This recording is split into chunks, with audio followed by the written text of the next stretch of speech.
Welcome to Mom's Basement, exclusively on Spotify. With your hosts, Killer Keemstar and Faze Banks. You can find me in the heart of the city. You can tell me that I could have done more. You can show me why I'm here, what I'm feeling. All I know is all I know.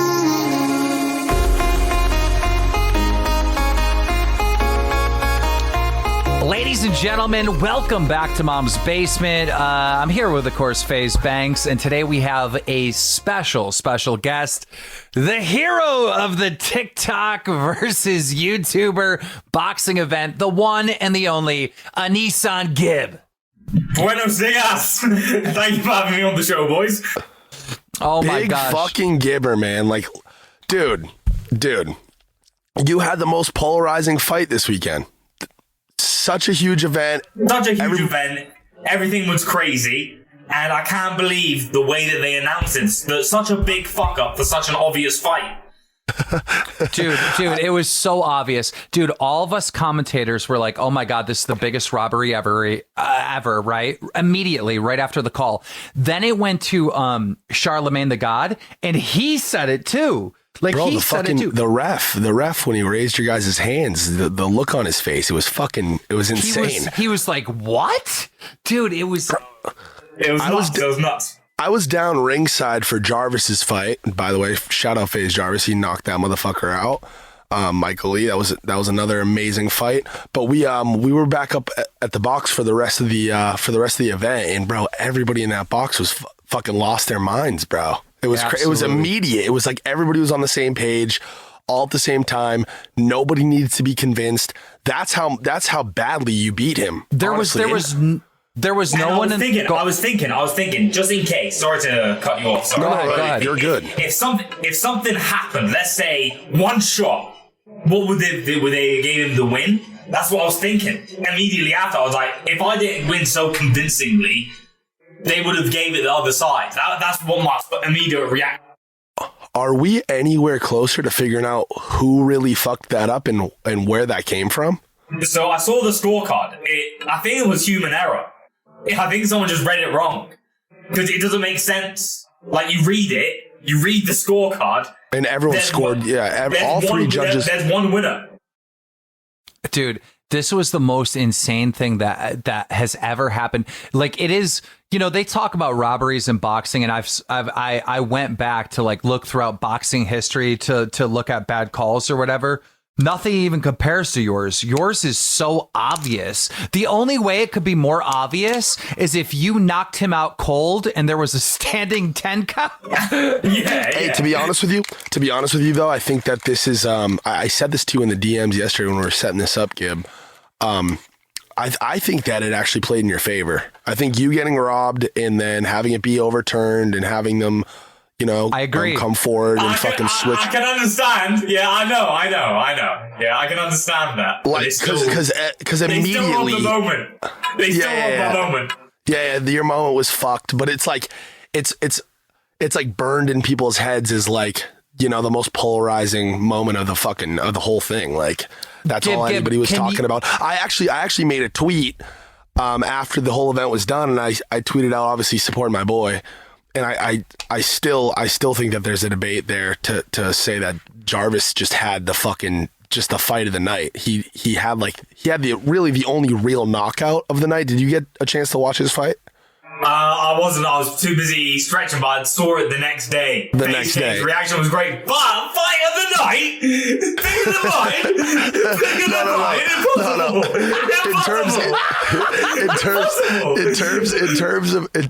No. I love Jarvis. He smashed it. Double right hand, and he dropped him. I loved it. Jarvis and DDG were probably the best people I've met. Yo, I swear to God, Banks, when you were spamming Gib on Twitter to get him on Mom's Basement, my first thought was, okay, I know Banks, and he's probably gonna try to get Gib into Faze. dude, that's your engagement right now. Like, you're just so incredible, piping hot. I tweeted at you, and there was fucking immediately thousands of replies. Like, Faze Gib. People were like, man, fuck Faze Gib. We want Sideman Gib. I'm like, guys, I'm trying to get this motherfucker on Mom's Basement. We want to talk to this dude. You're our first. You know what? So something's gonna leave my thought. I got something to get off my chest. Yeah. I got something that I want to say. I flew back from Miami back to London. I went on my PC. There's a file called Open Me After the Fight. In that file, I made a compilation of everyone who said that I was going to lose. You, Keem, said I was going to lose. You said I didn't deserve to be on that event. You said Tayler Holder would destroy me, and you bet money on my downfall. Not only did I beat Tayler Holder, I outboxed him round after round. And that doesn't discredit Tayler. He's still one of the best boxers on that card. But that just shows how good I am. Gib, let me say this. Yeah. Gib, let me say this. I have predicted almost every YouTube boxing event correctly, right? You are the outlier. Like, you are the one that made me look like a goddamn fool. And I couldn't be more happy for you. You know, I'm not gonna run away and hide from it either. I predicted the exact same thing.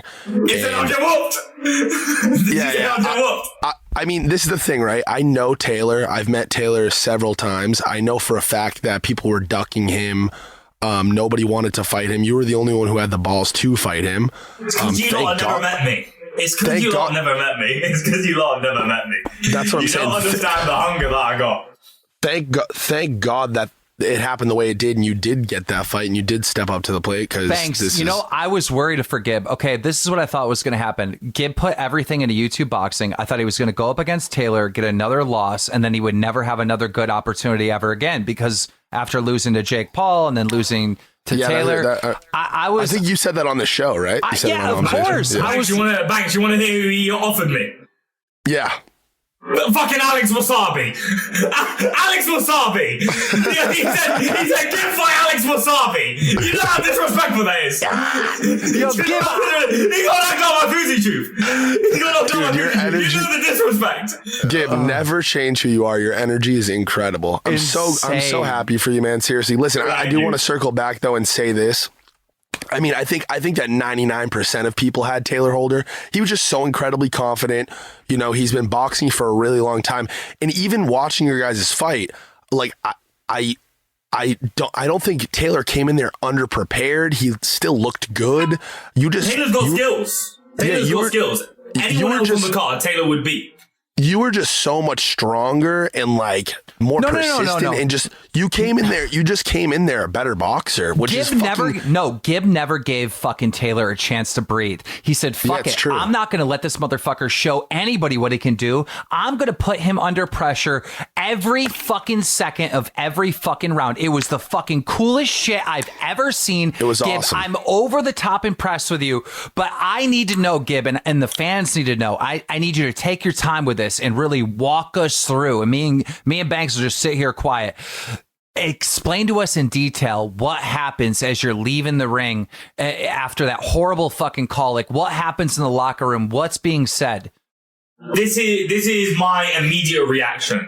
I remember when the face-off was done, like me and Tayler, because I couldn't believe that I don't know her name, the woman interviewer, she said us judges scored it close. So in my head, I said, "Am I deluded?" I said, "I've won every round." Because I haven't seen the fight back. I just know what I was feeling. I said, "I must be deluded."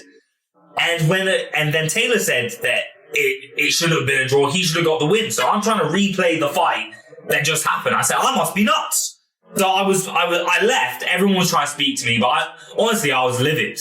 I was angry. Until you opened Twitter, did your feelings change when you opened Twitter? I didn't go on my phone. For like 40 minutes. I was talking to the coach. I said, "What did you guys see?" They said, "You've been robbed." But I wasn't sure if they were just saying that. But my coaches never sugarcoat things with me. In fact, they do the opposite. Yo, real quick, in Taylor's defense, though, when you're in that fight, just like you said, Gib, like you don't know unless you see the footage. Like when you're in the middle of it, you don't really know everything. I felt like I was winning the whole fight. That's me personally. Well, you felt right because you did. You won every round. Yeah, because I raised my hand at the end, like I meant it. I walked around, I celebrated. I'm pretty sure, Keem, before they announced it, I went to you and Fuzi and I said, "I told you." And then I closed my mouth because I wasn't sure about the results. I stopped. So I stopped. I wanted to wait. Before I started gloating. So I remember I felt very confident that I won it. I was waiting to celebrate. I was waiting. And then when I heard majority draw, I was baffled. I couldn't believe it. I couldn't believe what I was hearing.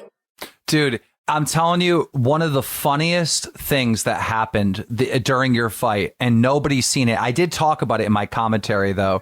Yeah, right. So Gib is in the ring, and he's just pounding on Tayler Holder over and over again. And Tayler Holder's mother is right behind me, and she's screaming like, "Fuck you, you piece of shit!" Whatever. She's going off on Gib. Gib at the end of the round looks straight at her and goes, "Fuck you, bitch." No way. Right to Tayler Holder's mom. I didn't mean it. No. This is what happened. I didn't know it was his mum. I didn't know that. If I knew, I wouldn't have said that because I can understand that. Yeah. So it's her baby. This is my perspective. Yeah. All right, we're in the clinch. I'm gonna rough him up. I hit him with a hook. Yeah. As like we were kind of breaking. There was a certain section of the crowd that were booing me, and the round ended, and I wanted to go back like, yeah, I took that shit. Yeah, like, I wanted to nod to them and be like, yeah, I won that. Then I see a woman that says, "Fuck you, dirty cunt." She shouts something abuse. She's shouting abuse at me. So I went, "Fuck you, bitch." But then I hear Keem in commentary saying, "I think that was his mother." I was like, "Oh no!" Oh my god, Banks, we were fucking. I was holding back my laughter in my commentary, and I'm looking at Paige, and Paige is just sitting there like with a giant smile on her face. Bro, it was so funny. No, I owe an apology because I shouldn't say that because obviously I can understand. I'm on this perspective of watching us. Yeah, you didn't know though. You didn't know. And listen, heat of the moment too. Like, there's so much energy and fucking adrenaline. Like, I don't think anyone's gonna hold it against you. Gib, the same thing happened to me. Okay, right after the whole event is done and over with, right? I'm making a Twitter video. I'm like, this event is crazy. Gib got robbed and Bryce Hall got rocked. I look as soon as I say that, I look over and I'm standing right next to Bryce Hall's mom. No. Yes, I turned the camera on Bryce Hall's mom. I'm like, "Oh, and I'm here with Bryce Hall's mom. I'm sorry, like, your kid's tough." Like, I didn't know what to say because she's the nicest lady ever. Like, oh my god. I know it's so redundant. I know this point has been hammered on so many times, but I do want to take a second to say, like, I don't think there really truly is a single loser on the whole card in the whole event. Well, Daji. But dude, everybody he took a knee. Yeah, but listen, dude, everybody that had the balls to get in there and do that, like, yeah, I mean, it's just... Well, people don't understand the training. That's what I'm saying, man. I'm telling you this right now. Listen, in hindsight, when me and Jake Paul were beefing and all that shit, I mean, now that there's so much money attached to it, maybe I would have changed my perspective on this and really went for it. But there was a real opportunity for me to box Jake, like, years ago. And I was like, honestly, bro, like...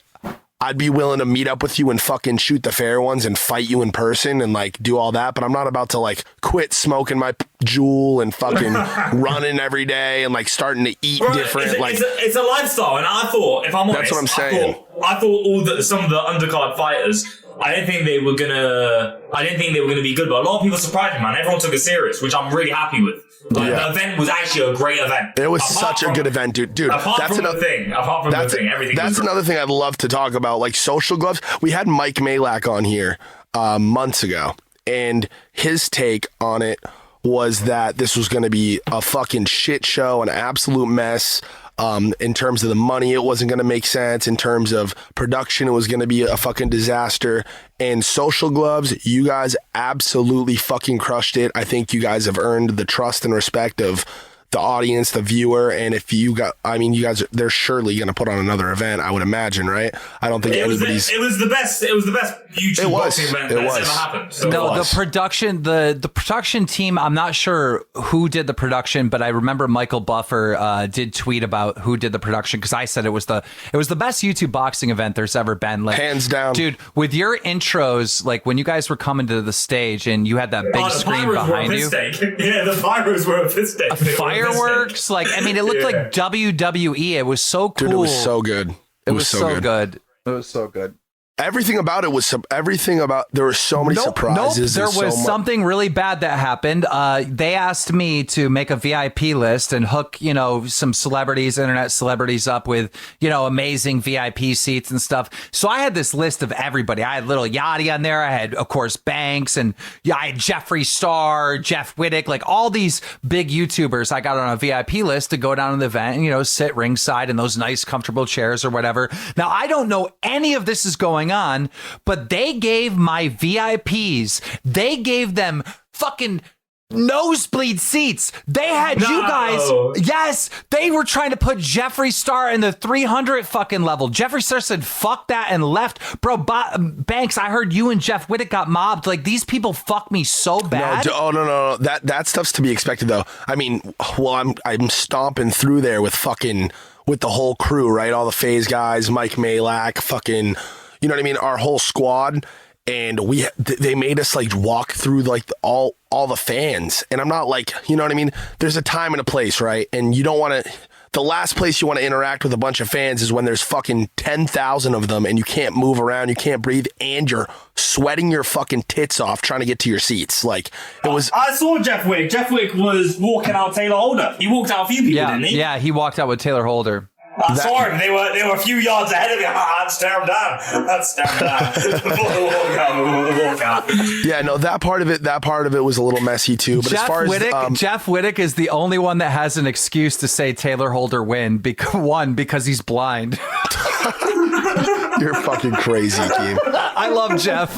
I spent so much time with Jeff the past 2 weeks because we were actually in Miami the week before for Logan's fight. He's a fucking great dude. Great guy. Dude. Yeah. One of my all-time favorites as of late. Tell him I beat him in the 1600 meters of the Challenger Games. I beat him. Oh, I beat him in the sprints. You're a competitor, man. Your energy's fucked, Gib. It's awesome. Please never change that.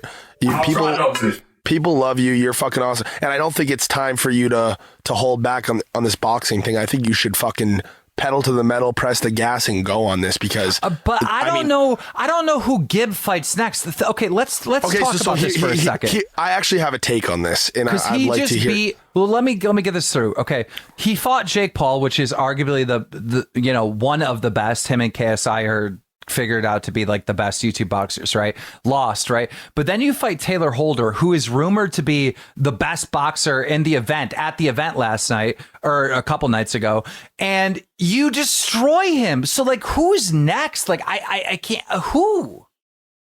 You gotta throw my name into the top three, Keem. I'm in the best as well, lad. I beat the best. They said he was the best, and I beat him. Agreed. Like Austin. By the way, wait. I swear you made a tweet saying Tayler Holder's arguably as good as Jake. That's the rumors that was going on. Listen, I fell into the hype, Gib. You don't understand. Everyone, you can't blame Keem. Because listen, I do my research and I talk to people that are at training camps. I'll try to get whatever information I can get.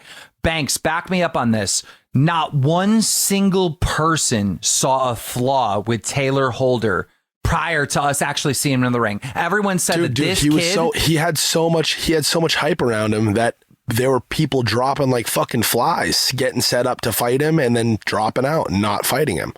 Like people, it was, I think Tfue was one of them, right? Tfue had an opportunity to back him. Deji had an opportunity. Deji backed out. Like so many different people backed out. Nobody wanted to fight Tayler Holder, and that's what I wanted. I wanted the best. That's what I wanted. And here's another thing. Everyone thought I was this shit guy. Everyone thought that was shit guy, so I wanted to go for the best. Danny Duncan had an opportunity to fight Tayler, and he said, "Hell no." I mean, everybody said no. Except Big Gibber, and he came in and took the fucking dub. I do want to say though, Tayler is such a. I don't know how you guys are, or what kinds of conversations you guys have had post fight, but Tayler really is such a sweetheart. Like he really is a good dude. He seems like a nice guy. Basically, I think the draw and the interviewer antagonized it, so left not on the best of terms. But in general, I got respect for him and his skills. We both shared the ring. I got the win. and I still have respect for him. He's still a good fighter. So I've got nothing against him. So this is actually my take on who I would imagine the absolute best person you could fight next is, apart from KSI or Jake.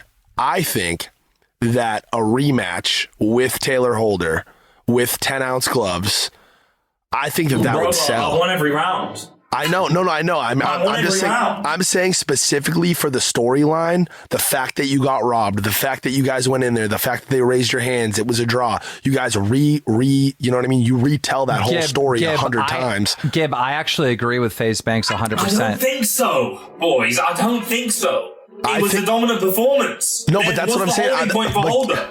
But Gib, that's what I'm saying. You go back in there, you dominate him again, you get your fucking hand raised properly. You know what I mean? And then it sets you.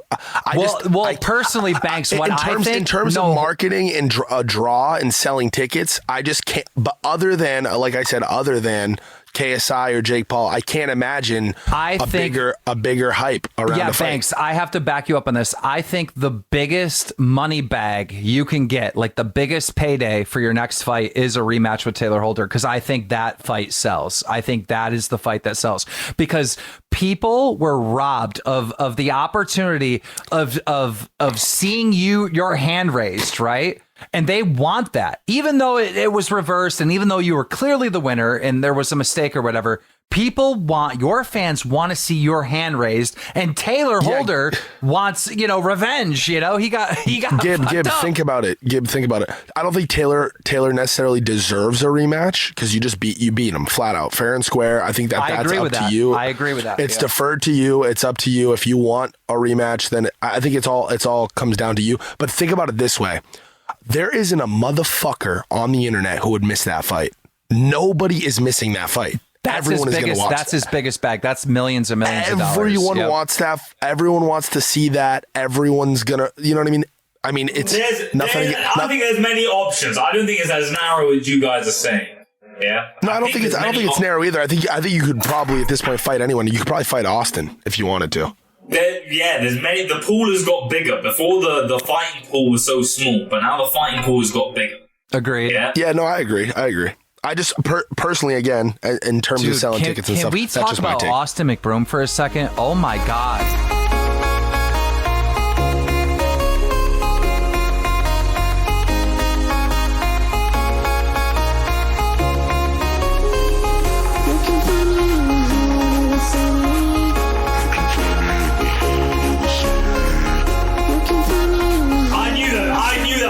Oh my God. Bryce was carrying himself in the press conferences to agitated and had to respond to everyone. I knew he was going to get pepped. And with the Stromedy spot, I knew. It's just like the question to you, Gib, is Austin McBroom really that good, or is Bryce just really that bad? No disrespect to Bryce, but he was terrible. He was terrible. But Bryce, he was just there to get teed off. He made Austin look a lot better. Austin was switching stances, feinting, and he pepped him. I actually agree with that. I think that Bryce came in underprepared. I think that, I mean, like you said, in the press conferences and even pre-fight, the walkout, everything, he looked like he looked like he wasn't super excited to be there. I like Bryce a lot. I think he's a fucking great kid. Yeah, I love Bryce Hall. Everyone hates the kid. I love him. Yeah. That's dude. It's so funny. It's so funny because everyone on the internet, because he portrays himself in such a certain way, like a kind of like as a douchebag. As a douchebag. But anytime like fellow creators, influencers like speak on him who have met him, it's always the same thing. I watched this Dave Portnoy, Austin McBroom interview, and he says the same thing. Like, I fucking hated this kid. I met him, and he's not bad. He's kind of all right, actually. I like talking to him. Yeah. I like hanging out with him IRL. I bet he's an alright guy. I haven't met him properly, but I bet he's an alright guy. I think that I think that can would we be an interesting fight for you too, Gib. Is Bryce? Yeah. He can avenge his better boxer friend. Yeah, you know what? Actually, now that we're talking about this, that actually might that could potentially give the same result as a Tayler Holder. I'll pepper him. I like him. I don't mind him, but he's worse than Tayler Holder. But I'll fight him. Yeah, and then that way you can work the whole storyline. You can work the whole Tayler Holder storyline in there again. All that. Yeah, that could be it. I don't know. You know what? I want to see Tayler Holder do another match, and then I would rematch. 100%. Down the line, I would rematch it. Okay. You know, Jay Swingler has come out of the woodworks when I lost. He said, yeah, I reckon I could beat Gib. And I did the same. I beat Tayler Holder, Jay Swingler every round. And now he's saying that he can come back and beat me. So I would love to rematch Jay Swingler. Bryce Hall, Jay Swingler, there's Austin McBroom, there's the rematch with Tayler Holder, or yeah, you have a ton of options. Level up and go for an actual athlete.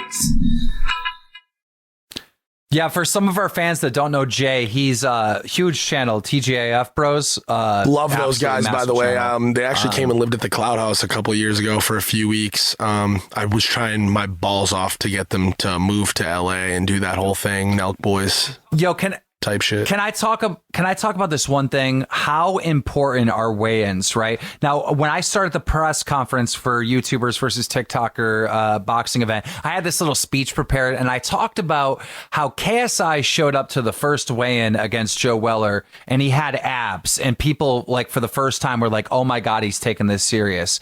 At this weigh-in, Gib, you looked amazing. We were stunned at how you looked. You had an 8-pack, and like that's what made the weigh-ins are so important, because you get to see how serious is the fighter taking this. And like I was so hyped for the Gib Taylor fight. Not that I wasn't before, but when I saw how good you were, and you know, the exact opposite, Deji shows up looking like Deji did at the weigh-in, and you knew something was probably gonna not go good with that one. How important are weigh-ins? So for me, it was different. Because, you know, there was a press conference, and usually you meet your opponent, then there's another press conference, then there's the weigh-in. So you see your opponent. This was, for the first time since I had to go to Mexico, that was the first time I met Tayler. So that weigh-in was important. You can sense how, you can size the person up, you see how big they are, how tall they are. He said he was 6'2". I don't believe. I don't know how he like. How did he like? You know Jake Paul as well. You know his tail of the tape. He's getting smaller. Every tail of the tape, he's losing an inch. Yeah. So I don't know why everyone lies on their tail of the tape. But yeah, he's not 6'2". I saw him. I was like, okay, he's a bit weedy. Yeah, he's got a bit of size. He's a bit weedy. He's a bit weedy. Yeah, I can stare him in his eyes. He can feel my presence in front of him. I remember putting my elbow in his face. So you can sense. Was that the first time you guys had ever met in person? Yeah, that's what. Oh, yeah, that's crazy. Yes. Yeah, so crazy. Important. But what I didn't like about the weigh-in was I can understand from Social Gloves' point of view, it makes a great shot where the fighter has to stand back on the line. There was a row of fighters, and then we had to like stand on a line. I didn't understand that. Right. I just done an intense face-off. Now I got to stand still. Yeah, true. Yeah. Know what I mean? Like, I'm standing there like no, I'm listen to this. Listen to this, Banks. Austin and Bryce are doing their face off. Yeah. So, Austin's coming through, shaking everyone's hands. I'm not in the mood to shake anyone's hand right now. Yeah, but that was a weird thing. But from an audience perspective, I can understand why that shot was so cool, having all the fighters line up. Absolutely. Banks, listen, you got to hear this, right? Okay. So, Tayler and Gib come up to the weigh-in, right? And they're face to face chatting shit. And then they have to go back in the lineup, just like Gib is explaining. And then Austin and Bryce come out. I'm standing right in front of Gib, right? And Tayler Holder, and they're fucking issuing death threats to each other. And no one can hear it but me. Please tell me something. They were going on. What I said. I remember because he was bitching about Gibbs. Sorry, let me be more. He had a problem with the weight. Yeah, he had a problem with the weight, and he knows about the weight in the contract. And I told him, weight's gonna matter tomorrow, bro. And he said, I know that. And I said, yeah, I'm gonna be huge. I'm 190 tomorrow. When I weighed in 179, so I'm gonna be huge tomorrow. Yeah, I said, be careful. But I remember I was antagonizing more. Keem tried to put the mic between us. I said, not today, Keem. I put my hand on the mic. I was like, no, he needs to know this. This ain't for online. It's just him and me. He needs to know this. Dude, they're chatting shit, right? And Fuzi was I love Fuzi. I think Fuzi did a good job, but Fuzi fucked up. When the fighters were chatting shit, he wasn't putting a mic on them. So these two are chatting shit behind me, and so I go to put a mic on Gib. He slaps my hand in the mic away. He's like, fuck no. And he didn't even look at me. He slapped it without even looking at me. And he's still like death staring, fucking lasers coming out of his eyes right at Tayler Holder. Bro, that awesome. energy, man. The energy in there. I should have done that. My bad. Do we have any reports of like pay-per-view sales or whatever? Because I mean, I saw the fucking like Twitter. That's all Twitter was doing, was talking about this. I got no clue. Listen.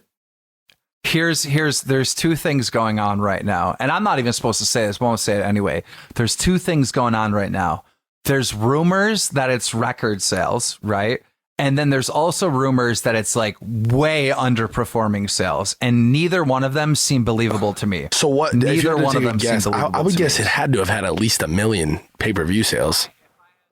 If I had to guess, I would say, and this is being conservative, I would say 1.2 million or something. Yeah, this was big. Like I don't know everybody in if the it world was talks because of about the it. result, but it felt like from my side, from doing 4 other boxing events, it felt one of the biggest. I mean, dude, your tweets, your tweets were getting hundreds of thousands, like dream type, fucking Carl Jacobs type, like engagement on Twitter. So like, there had to be some people watching for sure. There had to be some people watching. Dude, it felt really big. It felt really big. I tweeted out right after the call. I tweeted out, "This is bullshit. Gib won," and that's all I tweeted. And the shit went fucking massive viral, like insanely viral on Twitter, dude. This was it really felt like millions of people watching, and I would be surprised if that's not every single influencer was tweeting about it, and that's obviously just propping the fight up. Like I would imagine even motherfuckers who weren't gonna buy the pay-per-view.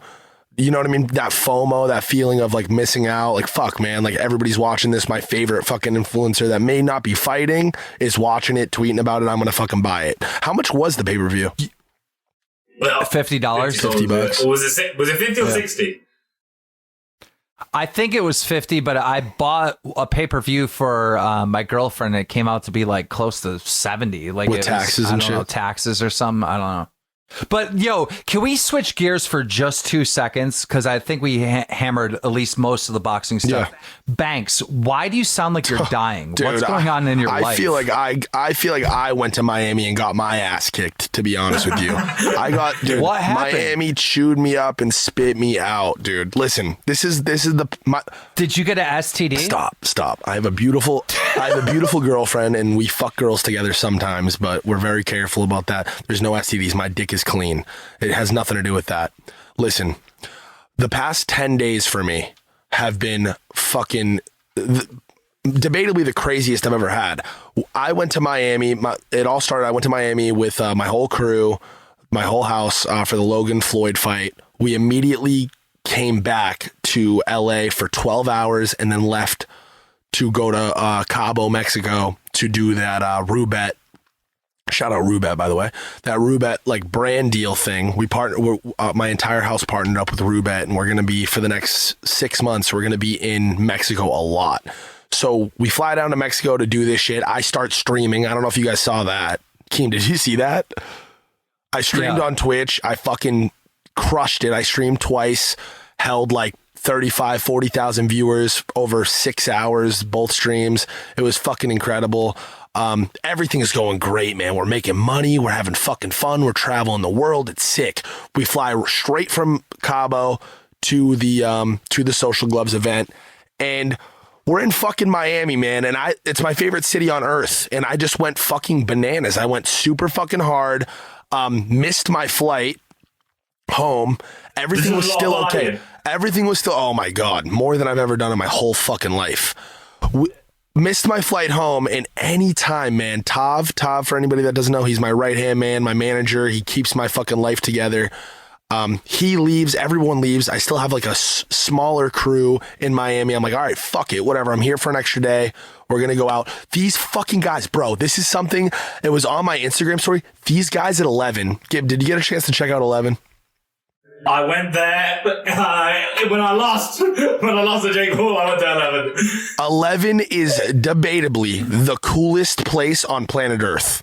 Like I was straight there. up, it is you can eat fucking chicken fingers and fries, get a massage from a stripper, and fucking be popping bottles all at the same time. It's insane. 11 and it's open until 11 in the morning. No, it's not open until 11. Wait. When I went to 11, I didn't see no strippers.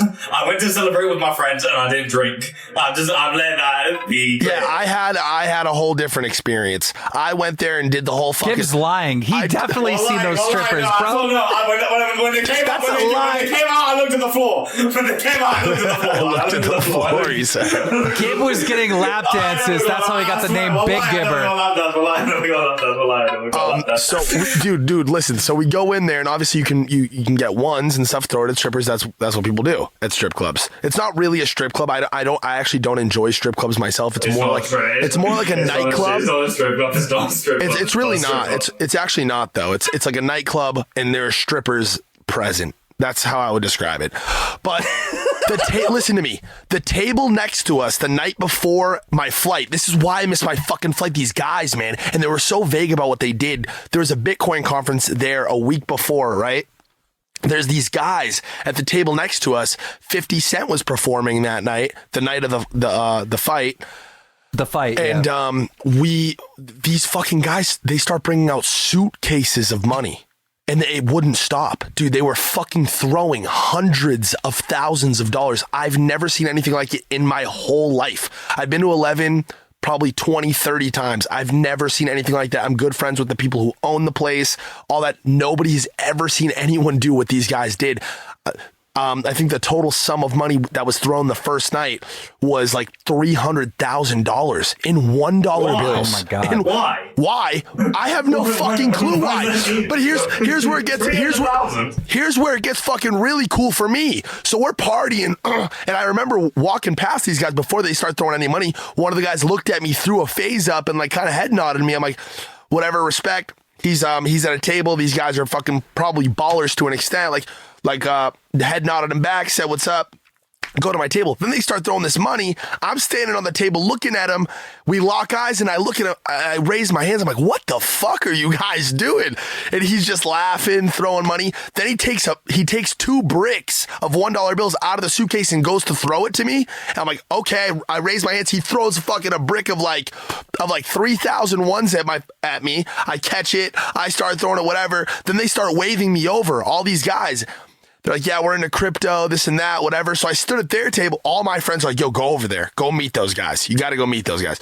Go over there. We're throwing fucking ones, whatever. And everyone's like, "All right, that's it. That's the night." I'm like, these guys want to keep hanging out. I'm going to keep hanging out with these guys. This is the fucking craziest night I've ever seen in my life. So I continue with them, miss my fucking flight. We go back to 11 the next night, and they're fucking there again, bro. They're there again throwing money. They threw another like $200,000. So I would have kept a brick. Dude, it was crazy. It was fucking crazy. They had a bathtub at their table filled with $1 bills. They were just covering strippers in it. And so you were just throwing money, doing cocaine for like days straight? No, stop. I didn't do any cocaine. None of that. I was ripping Red Bull vodka. Kids, don't listen to him. He was in Miami. I really wasn't. But no, that second night, that's what got me. I go to leave 11, and I must have got pickpocketed or something, man. I leave with my whole squad, and I go into my pockets, and my fucking passport's gone. My fucking wallet's gone. No. My phone is gone. So last night, man, my last night, and this is hours before my flight. My passport's the only ID I have. Now I'm fucking freaking out. We go back. I have to go through all this shit. I finessed my way through the airport. Thank God I got on my flight. I don't even know how that was possible, but I was fucking texting somebody off somebody else's phone, and it was an absolute mess. And I was hungover from the whole fucking 10-day trip. Long story short, I get on my fucking flight. I get back home, and I woke up fucking sick as a dog yesterday, bro. Just snot pouring out of my mouth. My fucking eyes are all stuffy. Yeah. I'm dried out. I'm so fucking like, I'm just sick, man. I got sick. It took its toll on me. Miami fucked me up. No, it's not COVID. I got tested. You got COVID. No, I got tested for that. I got tested for that yesterday. That was the first thing. He's got COVID. Stop. No, Miami fucked me up. I feel like fucking. I would imagine what Bryce Hall feels like right now. I feel like I fucking got hit by a train. How was he afterwards? Who met him? I tried to reach out to him because, again, like I said, he's a friend of mine. I tried to reach out to him. He didn't hit me back. I don't know. He's been kind of silent online, right? He hasn't made a follow-up video, or really tweeted much, right? Or am I? Yo, who are you talking Bryce about? Hall. Oh, yeah. I'm doing an interview with him. Like, as soon as I'm done with this, I'm calling him. I'm doing an interview with him. So we'll find out. You got the whole scoop. It's going on Drumler tonight. So for Gib, it'll be right there for you in the morning.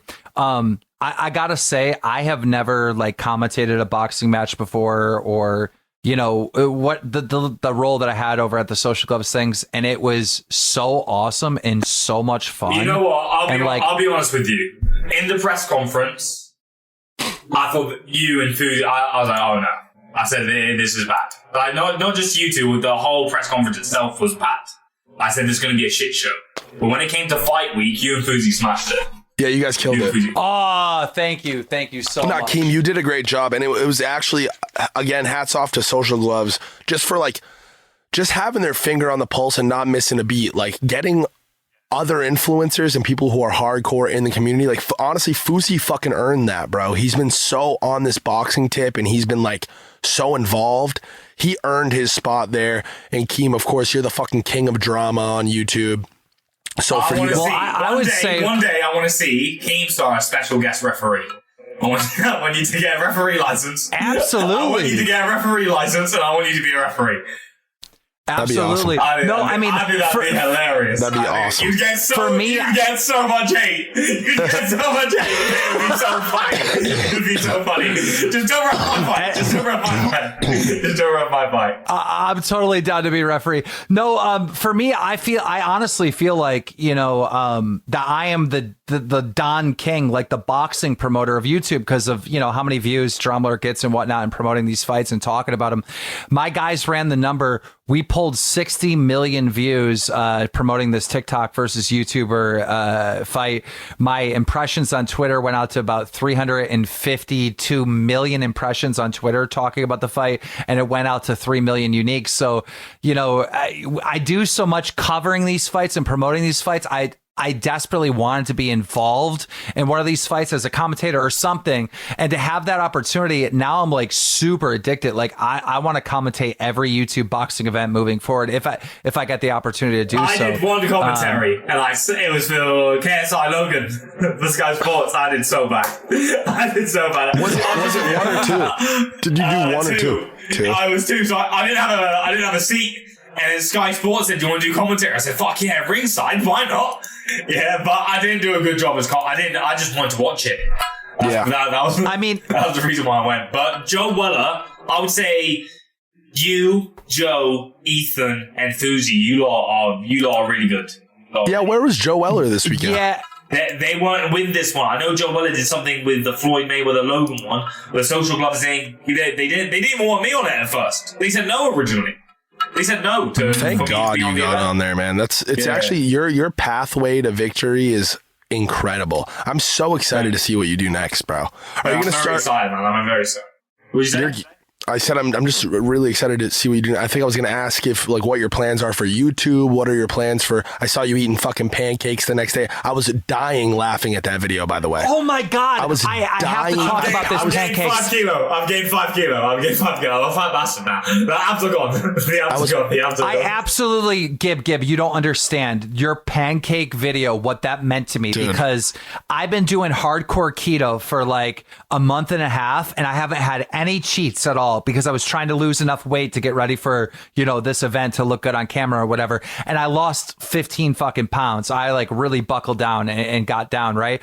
And so my plan from the very beginning was, as soon as the event was over, to go to Denny's and to eat pancakes. Yes. And what happened is after the event was done and over with, dude, I got pulled to all these after parties and shit, bro. I didn't have a chance to have my pancakes. So I'm waking up the next day. Well, I only had like 2 hours sleep, but I'm waking up the next day or whatever, you know, a couple hours of sleep, or maybe it was a couple days later, and I see a video from Gib, and I seen you eating the pancakes. I'm like, that was supposed to be my shit. You said it's time to lose this 6-pack.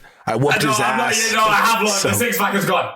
The six-pack is gone. The six-pack is gone. I've eaten too much. I remember that I'm a little bit jet-lagged. I fell asleep. Yeah, I've eaten all day. KFC. I've eaten some Krispy Kreme, hot Krispy Kreme. I feel like shit.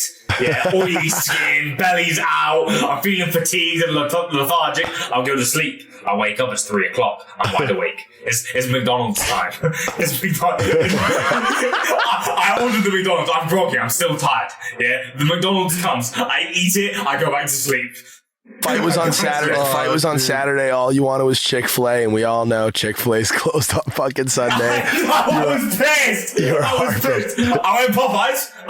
Popeyes is okay. It's no Chick-fil-A. Yeah, Chick-fil-A's different. Oh. Chick-fil-A's different. Well, guys, we're gonna have to leave it here. But before we do, Gib, what is the reaction from like your close friends in your family? The reaction from my close friends and family was immediately they said, "Gib, you won. Don't let the draw get to your head. You won, but everyone knows that you won." And they said it's a blessing in disguise. The way that everything that panned out. Which I absolutely agree with. I think that you are a bona fide, certified fucking legend now. I think that the way that you acquired that win, honestly, if you had a chance to change it, I don't think that you should. The way that played out. I was so upset the minute I got home. I just started calling everyone, calling people at Social Gloves, calling people at Live X Live, calling fucking anyone I can think of, making public tweets like, bro, if I find out who's responsible, you'll never work with influencers again. Like, to be fair, we found the guy and he seemed apologetic. And listen, I do need to say this too. This is another example of Keem not being all that bad, because Keemstar, I don't think anybody has ever fought in the history of humanity has ever fought as hard as Keem did to lose $10,000. Because you did. Yeah, you did have that bet, and like you said, you're not over exaggerating it. You were making fucking phone calls, putting the fucking pressure on, bro, and you definitely helped that whole situation. Good guy, Keem. At the end of the day, it's not my glory. It's Gibbs' glory. Like this fucking, like it's he fucking deserves. It doesn't matter if I had to pay out. Okay, it would matter if I had to pay out $1 million, but right. It doesn't. You didn't bet $1 million. No. But it doesn't matter. Like at the end of the day, like just like. I know how much effort goes into this shit. Like, I understand, like, sacrificing your fucking YouTube career and putting everything in this, and to be robbed the way you were, like, dude, it was the biggest crime this YouTube community has ever seen. And I'm just so glad that finally we got justice. And I am so excited to see you next in the ring. Just remember, Liam, let me talk to your manager directly. Liam, next time, Gibbs getting seven-figure Gibber. Like, this is going to be a big bag because your boy earned it. Oh, man, that's good. That's good. Well, boys, I want to say thank you, Banks. Thank you, Keem, for having me on the show. Keem, I appreciate you going and deep diving to get me the win. Especially, I know Liam helped out as well. But it doesn't change the fact I told y'all. I told you I love him. Well, Gib, have me on the show, Gib, you made me look like an absolute fool, and you ended my streak of predicting every single one of these YouTube boxing events, and I couldn't be more happy for you. Absolute fucking legend. Gib, you have earned the respect and the love from people who not even sure knew you existed before this. Millions and millions of people are on your side now and are fucking desperate to see what you do next. I hope that you keep winning. You're fucking awesome. Your energy's unmatched. Let's fucking wrap this up with our little emoji thing that we do, guys. This show is exclusively on Spotify. There's no comment section. There's absolutely no way for us to see your guys' feedback. This is one of my favorite shows that we've ever done. I'm super interested to see how you guys feel about it. This was fucking incredible. Let's do the UK flag emoji. Let's do that in honor of Gib and where he's from. Tweet at Banks, myself, Keemstar, and Gib. Tag all three of us. Use the UK flag emoji, and then leave us a comment on your thoughts on this episode. Yep. And guys, next week, I don't know if it's even possible, but next week we're going to try our hardest to get Deji on here to talk about what happened with him. If that doesn't work, we'll have Bryce. We'll have someone Deji, Austin, on here. Bryce, maybe Tayler Holder. Yeah. Tayler Holder. Tayler Holder. Let's get Tayler Holder on for next week. We had to get Gib. Gib was the first one we absolutely needed on here. Thank you so much for coming on, brother. Thank you for everybody who's listening. Thank you. Don't miss another Social Gloves event or another boxing event, guys. This shit was one of the most entertaining things I've ever been a part of, and I wasn't even fucking really part of it. Don't miss another Mom's Basement. Subscribe. It's absolutely free right here on Spotify. Peace. Bam.